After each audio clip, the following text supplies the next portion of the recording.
It's a slow, winding dance as the two of you coil around each other. So, like, do you got like a little snake?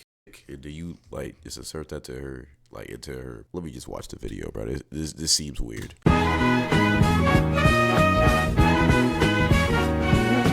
YouTube, what's going, y'all boys? Today we're finna tap into why it sucks to be born as a giant anaconda. Let's go ahead and get to this. Slip into life from the comfort of your mother's body, born live into the dense, warm, humid air of the Amazon. Your mom leaves you the moment she pushes you out, not seeing the difference between giving birth and pooping. You and your siblings scatter in all directions, and the jungle doesn't care that you're new here. He was a great sibling anyway. At the moment, you're only a couple of feet long, and honestly, kinda cute. Jaguars, caimans, and even large birds would find a meal like you irresistible. But you know how to disappear. In the river, you blend in with the brown, murky current, slipping unnoticed beneath the surface. It feels almost fun, but playing in the water makes you hungry. So it's time to get serious. Your senses, though still developing, are already sharp enough to pick up movement in the water. You notice a small fish darting by, a perfect target. You freeze, letting the current carry you, getting closer and closer. Your jaws clamp down with shocking speed, and your first kill is yours. It's a tiny victory, but a victory nonetheless. The first of many. You want to grow fast. Out here, survival is all about getting big, strong, and sneaky. Jesus. Speaking of sneaky, have you noticed your skin yet? Look at that. A beautifully patterned mix of green and brown. Nature's perfect camouflage. Whether you're slinking through the murky water or blending into the dense underbrush, no one can see you coming. You're practically invisible. That's your first real advantage. Bro, life is really just about survival if you're an animal, bro. That is the crazy part about it. That's crazy. In this wild place. It's not much now, but it'll come in handy once you're ready to hunt something a little more challenging. For now, though, you stick to the basics. You spend your days slithering through the rivers and swamps, mostly keeping to the water where you feel safe. Your eyes and nostrils stay just above the surface as you gently slide through, waiting for an unsuspecting snack to wander a little too close. As you rest just below the surface, you spot a tasty target, a small rodent, foolish enough to venture right up to the water's edge. You wait, patiently, and then you strike with lightning speed, wrapping your coils around it, squeezing tight until it's over. That was a crazy image. I'm not gonna lie. Dinner served. Not bad. You've entered the juvenile phase of your life, and things are starting to get interesting. You're bigger now, faster and stronger. And your prey? Well, you've moved up in the world. Small frogs. Okay, what did they, aren't anacondas like the biggest snake in the world, bro? What does that process happen? Like, when do they get bigger? And fish just don't cut it anymore. Now you've got your eyes on something more substantial, like capybaras. Yeah, the world's largest rodents on your menu now. Yo, he almost got packed up. Yo, he almost got packed up. I'm not gonna lie, bro. Like, I could never be an animal. Cause like low key, my head has to be on the swivel all the time, bro. I can't ever just chill. Not even on my birthday. Like, what are we talking about? Whew, that was close. But don't get cocky just yet. You're still not the biggest predator out here. There are jaguars, caimans, and other anacondas that would love to make a meal out of you if they get the chance. Bro, anacondas eat anacondas? They're cannibals? What? Gotta stay sharp and use your camouflage to your advantage. Oh wait, it's a caiman basking on the riverbank. It's not huge, probably a juvenile like you, but it's still a risky move. You think about it for a moment, weighing your options. Should you go for it? Low key, I wouldn't. I really wouldn't, because if you fail, you're packed up. And that's going to be like a brutal death, bro. That's a crocodile, bro. But if you do succeed, that's like dinner for like the whole day. That's like the meal for the whole day. You finna be eating good that day. I'm not finna lie. Could be your first big test as a hunter. Why not? You slink into the water, sliding gently toward the caiman with the grace of a shadow. Your muscles coil, ready to strike, and it wasn't as tough as I thought. It was that easy? Yo, I ain't gonna lie. You finna be eating good there, bro. If it was that easy. Bro, I ain't gonna lie. You might not be that too far off from that deer, bro. That's your first taste of success as a true predator, but let's not get ahead of ourselves. Okay, lock in. Not every day's a win. There are days when your prey outsmarts you, like that one time you tried to take down a capybara but ended up being dragged halfway across the river before it managed to escape. Jeez. Yeah, that wasn't your finest moment, but don't worry, no one saw that. The good news is you're still growing, and with every meal you get a little bigger, a little stronger, and a little wiser. By the time you're fully into your juvenile phase, the jungle doesn't feel quite as intimidating anymore. Sure, there are still big predators out there, but you're climbing the food chain, and fast.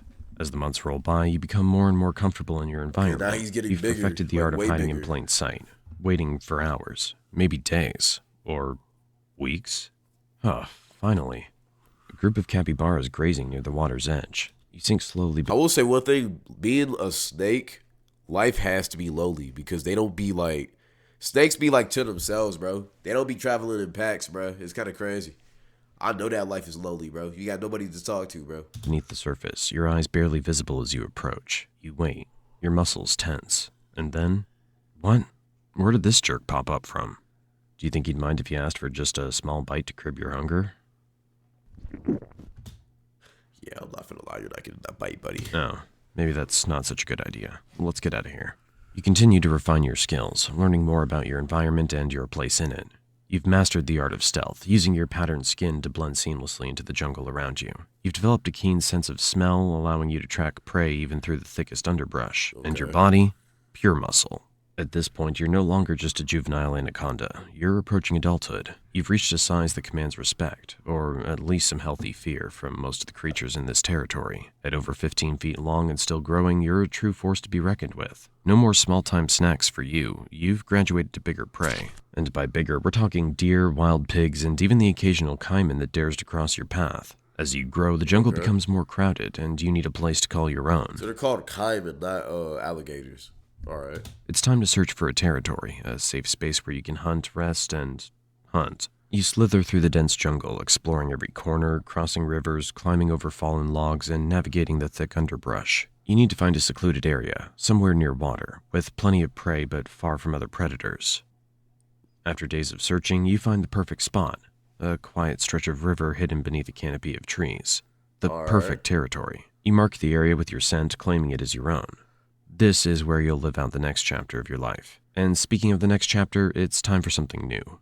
Mating. It's not just about survival anymore. Now it's about passing on your genes. Okay, he's looking for the As mating hose. season arrives, you begin to pick up the scent of a potential mate nearby. You follow the trail, slithering through the thick jungle and dense swamp until you find another anaconda, a female.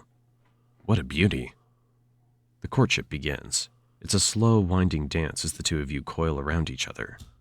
So, like, do you got, like, a little snake dick? And do you, like, just insert that to her, like, into her pussy? Or let me just watch the video, bro. This seems weird. For hours, you move together in a mesmerizing spiral until finally the deed is done. Hours? The female will carry out your legacy. That he just dipped. Brody went to get the milk after, like, directly after. Several months later, as a female, you find a secluded area to give birth. You don't lay eggs like many other snakes. Instead, you give birth to live young. Between 20 to 40 baby anacondas will enter the world, much like you did years ago. But your job's done.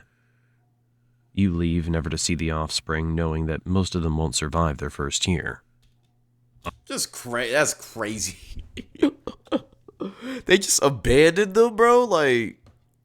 Honestly, there's no real difference between giving birth and pooping for an anaconda. Yeah, I was about to say, like, bro, it's literally just shitting them out and then just having that weight off of you, bro. That's literally all it is, bro. In both It's cases, relief. you're just pushing something out and leaving it behind. Anyway, let's get back to some fun now. As you grow older and bigger, your body starts to feel the wear and tear of years spent hunting and surviving. You're still strong, there's no doubt about that, but you're not as fast as you once were. The youthful energy that once fueled your every hunt is starting to fade, and you find yourself needing to be a little more strategic with your moves. As you lie submerged in the cool waters of a river, you sense something moving nearby. It's a capybara, casually grazing at the water's edge. Normally, you wouldn't bother with something as small as a capybara anymore, but today you're feeling a little nostalgic. After all, it's been a while since you last took one down, and there's something satisfying about going back to where it all started. Bro, getting nostalgic over killing other animals. That's You wait, crazy. watching, your body completely still beneath the water's surface. The capybara inches closer, oblivious to the danger lurking just beneath its feet. And then, in a flash, you strike. Your coils wrap around the capybara in an instant, and within moments, Family doing it's it for the over. love of the game. You've still That's got it. crazy. But as you swallow your meal, you can't help but notice that it's not quite as satisfying as it used to be. Sure, the thrill of the hunt is still there, but something's changed. You've grown, not just physically, but mentally. One day, as you stalk a young deer near the water's edge, you sense that something's different. Your muscles coil, ready to strike, but just as you lunge, something goes wrong. The deer senses you at the last second and bolts. You getting lip dick as a steak is crazy. I ain't gonna lie. You try to chase, but your body doesn't move as quickly as it used to. Yo, Uncle You washed miss. up. The deer escapes. It's the first failed hunt in a long time, He's but washed something up. feels different this time. You feel the exhaustion deep in your muscles, the weight of the years finally catching up with you. You slither back to the water, but you know that it won't get easier from here. In reality, most anacondas don't die in battle. They simply grow too slow and too tired. Eventually, the jungle takes them back. That's low-key sad, bro. I feel like being an anaconda would be like a sad life. Like, bro, all I'm doing is eating, hunting, and killing, bro. Just, yo, all anacondas are is just sociopathic serial killers, bro. They don't care about nobody. They ain't got no feelings. They don't care about their kids at all. All they want to do is eat and mate. Once they're done mating, they are gone, never to be seen again. No packs, no friends, no nothing, bro. It's crazy. It's kind of sad.